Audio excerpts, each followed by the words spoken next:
నాకు ఎత్తైన కోటవు నీవే, నన్ను కాపాడు కేడము. దేవునికి స్తోత్రం. క్రీస్తు నామమున ప్రియ సహోదరులకు సహోదరులకి వందనములు. ప్రియ దేవుని బిడ్డలారా, మీరంతా బాగున్నారా? మనం ప్రభు రాకడ దినాల్లో ఉన్నాం కాబట్టి ప్రార్థన పూర్వకముగా దేవుని సన్నిధానంలో గడుపుతూ ఉండాలి. రాకడ దినాల్లో పరిస్థితులు ఎలా ఉంటాయో బైబిల్ గ్రంథంలో చెప్పబడి ఉన్నది. ఆమోసు గ్రంథం 5వ అధ్యాయం 12వ వచనంలో, ఇది చెడు కాలము గనుక బుద్ధిమంతుడు ఊరకుండును అన్నమాట. మత్తయి సువార్త 24వ అధ్యాయం 7వ వచనంలో, జనం మీదికి జనమును, రాజ్యం మీదికి రాజ్యమును వచ్చును అన్నమాట. ఈ విషయాలను జ్ఞాపం చేసుకున్నప్పుడు మనం మౌనముగా ఉండి ప్రార్థించే సమయము అని జ్ఞాపం చేసుకుందాం. రెండవదిగా ఇది ప్రభు రాకడ దినము అని జ్ఞాపం చేసుకుని ముందుకు వెళదాం. ప్రియులారా, ఈ సమయంలో ప్రకటన గ్రంథ వర్తమానానికి మనం వెళ్దాం. ప్రకటన గ్రంథం 19వ అధ్యాయం 12వ వచనాన్ని చదువుకొని ప్రార్థన చేసుకొని ముందుకు వెళ్దాం. ఆయన నేత్రములు అగ్నిజ్వాలల వంటివి, ఆయన శిరస్సు మీద అనేక కిరీటములు ఉండెను. వ్రాయబడిన ఒక నామము ఆయనకు కలదు, అది ఆయనకే కానీ మరి ఎవరికి తెలియదు. ప్రార్థన చేసుకుందాం. ప్రేమ కలిగిన దేవ, పరిశుద్ధుడా, మీ ఘనమైన పరిశుద్ధమైన పాదములకి వందనాలు, స్తోత్రాలు, కృతజ్ఞతలు చెల్లిస్తూ ఉన్నాం. నేటి వరకు మా ప్రభువా, మీరు మాకు తోడుగా ఉండి మీ రెక్కల దాపున ఉంచినటువంటి విధానాన్ని బట్టి వందనాలు ప్రభు. ప్రకటన గ్రంథ వర్తమానాలు మేము ధ్యానం చేస్తూ ఉన్నాం కాబట్టి మాతో మాట్లాడి బలపరచమని ప్రాధేయపడుతూ, దేవా, రక్షణ లేని వారికి రక్షణ దయచేయండి. కావలసిన ఆధ్యాత్మిక ఎదుగుదల మాకు దయచేసి బలపరచమని యేసు నామమున ప్రార్థించి వేడుకొనుచున్నాము తండ్రి, ఆమేన్. దేవునికి స్తోత్రం. ప్రియ దేవుని బిడ్డలారా, ఈ సమయంలో మనము ప్రకటన గ్రంథం 19వ అధ్యాయము 12వ వచనాన్ని చదువుకున్నాం. ఇందులో యేసు ప్రభు వారి యొక్క అసలు రూపము కనిపిస్తూ ఉంది. మొదట్లో యేసు ప్రభు వారిని గొర్రెపిల్లలాగా చూచాము. మొదట్లో యేసు ప్రభు వారిని మరణించిన వాడిగా చూచాము. ఆ తర్వాత యేసు ప్రభు వారిని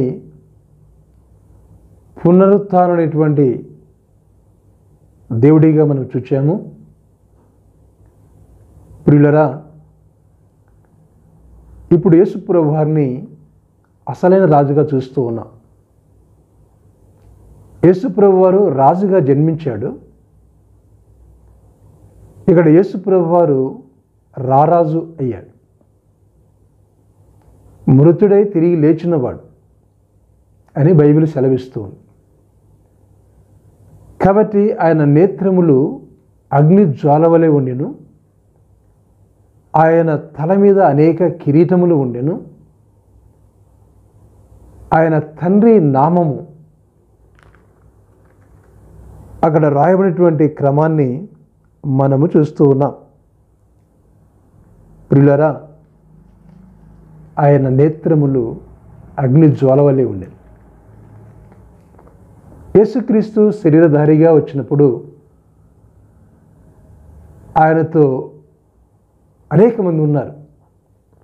యేసు ప్రభు వారితో ఉన్నారు. కానీ దయగలిగిన వాడిగా ఆయన ఉన్నాడు. ఆయన నేత్రములు గువ్వ కండ్లవలే ఉన్నవి. గువ్వ అలా ఉన్నాయి, గువ్వ నేత్రములాగా ఉన్నాయి. ప్రియులరా, ఇప్పుడు ఎలా ఉన్నాయంటే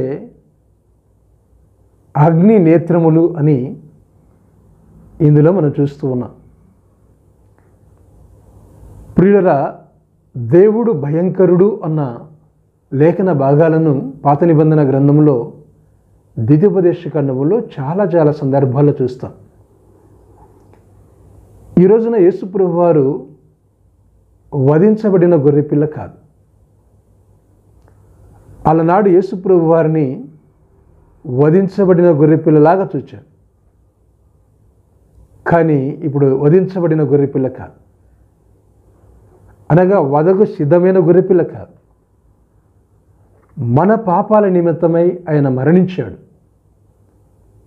గొర్రెపిల్లలాగా ఆయన వధించబడ్డాడు. ఆయన తిరిగి లేచాడు. ఆయన బిడ్డల కొరకు రెండవదిగా ఆయన పెళ్లి కుమారుడిగా రాబోతూ ఉన్నాడు. పెళ్లి కుమారుడికి ఎలాంటి అలంకరణ ఉన్నదో అలాంటి అలంకరణ ఆయనకు ఉన్నది. పిల్లల రెండవదిగా ఎవరైతే ప్రభువును నమ్మలేదో, ఎవరైతే ప్రభువును హింసించారో, ఎవరైతే ప్రభువును హింసిస్తూ ఉన్నారో, ఎవరైతే దైవజనులు బాధపెడుతూ ఉన్నారో, హింసిస్తూ ఉన్నారో, రక్షణ సువార్త ప్రకటిస్తే వారు ప్రభువును ఎరగలేదు, వారి కొరకు యేసు ప్రభువారు ఆయన కొదమసింహంలాగా రాబోతూ ఉన్నారు. అసలు రూపాన్ని చూస్తూ ఉన్నాం. రెండవ భాగంలో ఆయన ప్రాణం పెట్టడానికి రావటం లేదు. రెండవ భాగంలో ప్రభువుని ఎరగనటువంటి వారికి వారిని శిక్షించడానికి వస్తూ ఉన్నాడు అని మనకు అర్థమవుతూ ఉంది. ఆయన నేత్రములు ఎలా ఉన్నాయి అనగా అగ్ని జ్వాలల వలె ఉండెను అని చూస్తూ ఉన్నాం. ప్రియులారా, ఈ విషయాలు దానియేలు గ్రంథం 10వ అధ్యాయము 5వ వచనంలో చూస్తే నర స్వరూపగువాడు ఒకడు ఉన్నాడు అని అక్కడ బైబిల్ గ్రంథంలో రాయబడి ఉన్నది. అనగా దానియేలు చూస్తూ ఉన్నాడు. ఈ దానియేలు గ్రంథంలో చాలా విషయాలు ఉన్నాయి. అయితే చూడండి 5వ వచనం నుంచి, నేను కన్నులెత్తి చూడగా నారా బట్టలు ధరించుకున్న ఒకడు కనబడెను. అతడు నడుమునకు ధరించుకుని కనబడెను. అతని నేత్రములు ఎలా ఉన్నాయనగా అగ్ని జ్వాలల వలె ఉండెను అని దేవుని యొక్క వాక్యం ఇక్కడ సెలవిస్తుంది. ఆయన యొక్క రూపాన్ని గురించి ఇక్కడ వ్రాయబడినటువంటి విషయాలు ఉన్నాయి. ఇందులోనే అంటే 6వ వచనంలో అతని ముఖము మెరుపు వలె ఉండెను, అతని కన్నులు అగ్ని జ్వాల వలె అగ్ని జ్వాలమైన దీపమలిని ఉండెను అని ఇందులో చూస్తూ ఉన్నాం. అంటే యేసుక్రీస్తు జన్మించక మునుపు ఉన్నటువంటి క్రమము ఇందులో రాయబడినటువంటి సత్యాన్ని మనం ఎరుగుదుము. ప్రియులారా, తిరిగి ఆయన శరీరధారిగా వచ్చాడు కదా, తిరిగి రెండవసారి ఆయన మొదట్లో ఎలా ఉన్నాడో అలా రాబోతూ ఉన్నాడు అని దేవుని యొక్క వాక్యాన్ని బట్టి ఇక్కడ మనం చూస్తూ ఉన్నాం. గమనించండి ప్రియులారా, అగ్ని జ్వాల వలె ఉంది. ఇదంతా ఎందుకు? ఆయన విషయాన్ని పూర్తిగా మనం గమనిస్తే ప్రకటన గ్రంథం 1వ అధ్యాయము 14వ వచనంలో కూడా ఈ భాగాన్ని మనం చూస్తాం. ఎలా ఉన్నాడు ఆయన అని అంటే దేవుని వాక్యం సెలవిస్తూ ఉంది. కనిపించాడు కదా, కనిపించినటువంటి ఆయన ఎలా ఉన్నాడు అనే వాక్య భాగాన్ని 1:14 ప్రకటన 1:14లో చూస్తే తేజస్సుతో ప్రకాశించుతున్న సూర్యుని వలె ఉండెను అనే మాట మనం చూస్తూ ఉన్నాం. ఆయన ముఖము మహా తేజస్సుతో ప్రకాశిస్తున్న సూర్యుని వలె ఉండెను. దేవునికి స్తోత్రం. 2వ భాగంలో ఇలా కనిపిస్తూ ఉన్నాడు. మహాప్రకాశము చేత ప్రకాశిస్తున్నటువంటి సూర్యుని వలె ఆయన ఉండెను అని దేవుని యొక్క వాక్యము ఇక్కడ సెలవిస్తూ ఉంది. ప్రియులారా, జ్ఞాపం చేసుకుందాం. కాబట్టి ఈ లేఖన భాగాల్ని బట్టి మనం చూసినప్పుడు దేవుడు ఎంత శక్తిమంతుడో, ఎంత బలవంతుడో మనం ఇక్కడ చూస్తూ ఉన్నాం. కాబట్టి ఆయన రాకడకు మనం సిద్ధపడి ఉండాలి. ప్రియులరా, ఇంకా మనం చూస్తే అంటే 19వ అధ్యాయం 12వ వచనంలో ఆయన శిరస్సు మీద అనేక కిరీటములు ఉండెను అన్న లేఖన వాక్య భాగాన్ని మనం చూస్తూ ఉన్నాం. ఆయన శిరస్సు మీద అనేక కిరీటములు ఉండెను. ప్రియులరా, ఈ లోకంలో యేసు ప్రభువారు ఉన్నప్పుడు లోకం ఏమి చేసినది అనగా ఆయన తల మీద ముండ్ల కిరీటం పెట్టినది. యేసు రాజుగా జన్మించాడు అని దేవుని వాక్యములో రాయబడి ఉన్నది. మత్తయి సువార్త, లూకా సువార్త ఆ భాగాల్లో మనం చూసినప్పుడు ఏ విధంగా ఆయన రాజుగా ఉన్నాడో, రాజుగా పుట్టాడో అన్న లేఖన భాగాలు చెప్పబడ్డాయి. ప్రియులరా, ఆయన్నే మనం ఇప్పుడు చూస్తున్నాం. ఎలా చూస్తున్నాము అని అనగా ఆయన కిరీటాలు ధరించిన వాడిగా ఆయన మనం చూస్తూ ఉన్నాం. అంత గొప్పవాడిగా ఆయన మనం చూస్తూ ఉన్నాం. ఇక్కడే మత్తయి సువార్త 2వ అధ్యాయం 2వ వచనంలో జ్ఞానులు ఉన్నారు కదా, ఇదిగో యూదుల రాజుగా పుట్టినవాడు ఎక్కడ ఉన్నారు అని అన్నారు. జన్మించాడు, కానీ ఆయన మీద కిరీటాలు ఏవీ లేవు. ప్రియులరా, జ్ఞాపం చేసుకుంటున్నాం. అయితే యేసు ప్రభువారు తిరిగి లేచిన తర్వాత ఆయనకున్నటువంటి కిరీటాలను మనం చూస్తూ ఉన్నాం.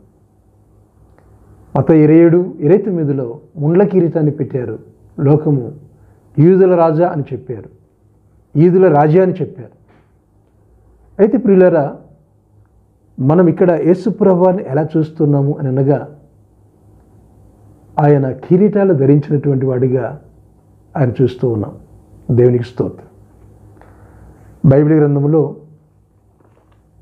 హెబ్రీయులకు రాసిన పత్రికలో వాక్య భాగాన్ని గమనించినప్పుడు ఆయన మహిమా కిరీటాన్ని ధరించినటువంటి వాడిగా ఉన్నాడు.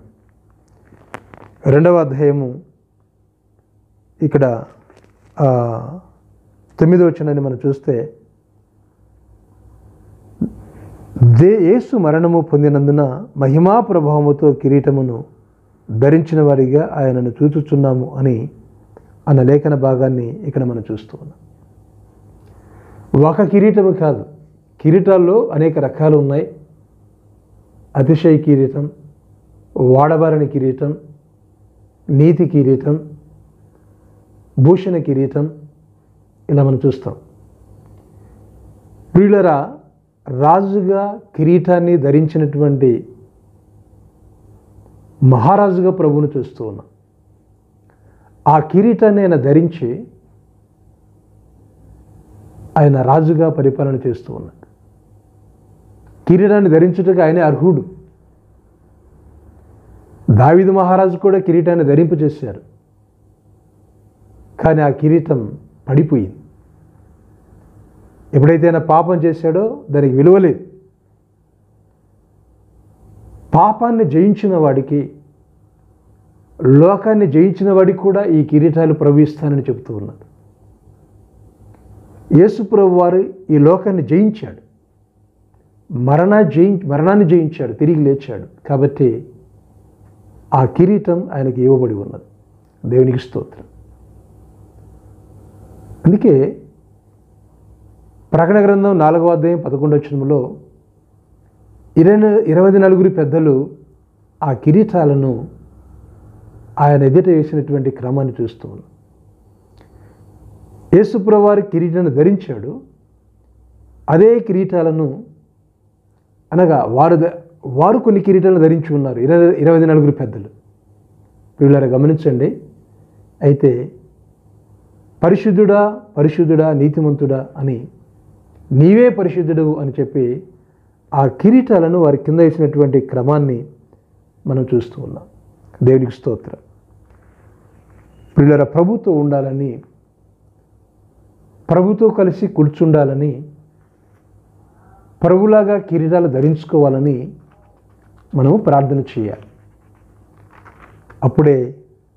ప్రభుతో మనం ఉండగలం. అప్పుడే మనం సాధించగలం. వాక్యం వింటున్న ప్రియ సోదరుడా సోదరి, గమనించండి, మనం ప్రభువుని ఎరిగినట్లయితే ఈ స్థానాన్ని ప్రభు మనకిస్తాడు. ఆ రాజ్యంలో మనం ఉంటాం. కిరీటం ధరించిన మహనీయుడిగా ఆయన చూస్తాం. ఆయన బిడ్డలముగా మనకు కూడా కిరీటాలను ఇస్తాడు. అయితే కిరీటం ధరించుకున్నట్టుగా ఆయన యోగ్యుడు అని చూస్తూ ఉన్నాం. 19వ అధ్యాయంలో 3వ భాగం ఉన్నది. ఏమిటి అనగా, వ్రాయబడిన ఒక నామము ఆయనకు ఉండెను, కలదు, అది ఆయనకే కానీ మరి ఎవరికి తెలియదు అని చూస్తూ ఉన్నాం.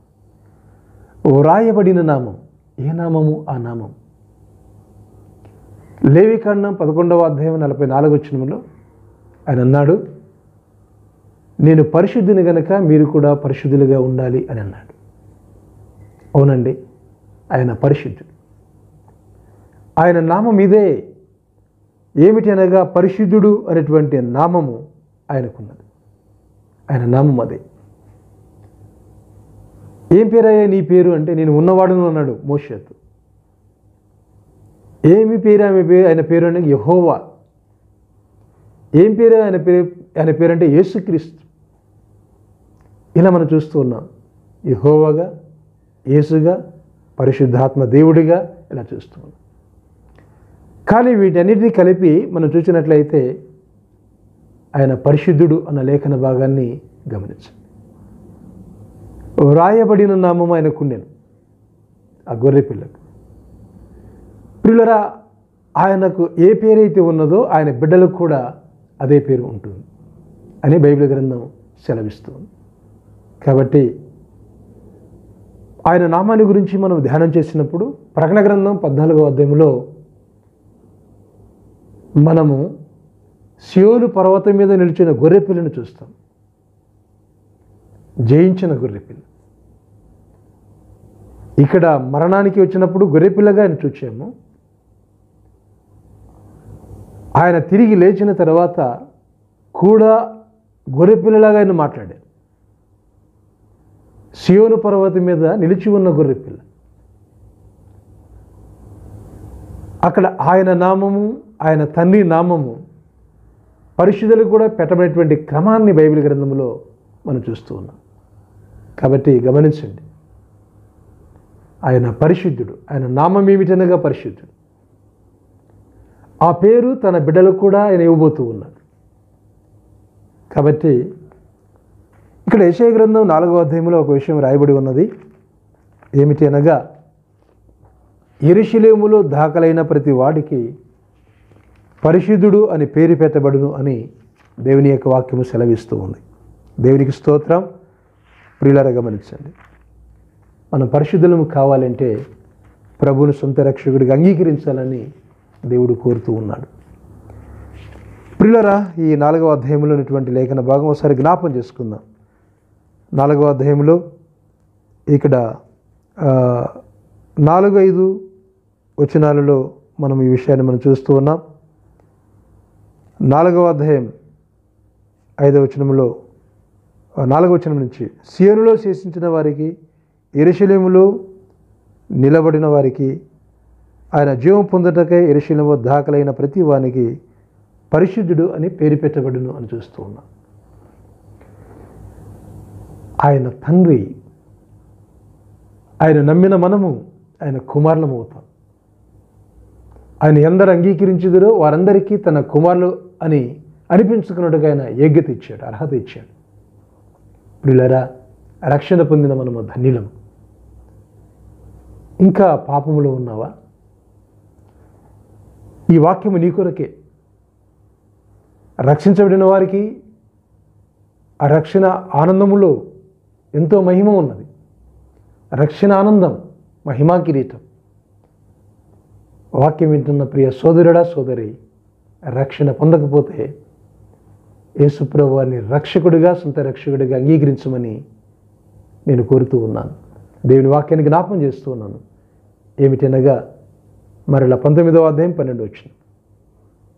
ఆ వాక్యాన్ని మనం చూసినప్పుడు ప్రియ సోదరుడా సోదరి, యేసుప్రభు వారు ఆయనకున్నటువంటి ఆధిక్యత, ఎలా ఉన్నదో ఆ విషయం చూచాం. అనగా 3 భాగాలుగా అందులో రాయినటువంటి విషయాలు. ఆయన నేత్రములు అగ్నిజ్వాల వలె ఉండెను. ఆయన తల మీద అనేకమైన కిరీటాలు ఉండెను. ఆయనకు రాయబడినటువంటి ఒక నామం ఉండెను. ఇందులో నీవు నేను పాల్గొనాలి అని అంటే ప్రభువును సొంత రక్షకుడిగా అంగీకరించాలని నేను మనవి చేస్తున్నాను. ప్రేమ కలిగిన దేవా, పరిశుద్ధుడా, ఈ సమయంలో వాక్యమైన ప్రతి బిడ్డను ఆధ్యాత్మికంగా బలపరచండి. ఎవరైతే ఇంకా ప్రభువుని ఎరగలేదో జ్ఞాపం చేసుకున్నాం, వారు సొంత రక్షకుడిగా నేను అంగీకరించే కృప దయచేయమని, నీ రాకడకు సిద్ధపరచమని యేసు నామమున ప్రార్థించి వేడుకొనుచున్నాం తండ్రి. ఆమేన్. God bless you.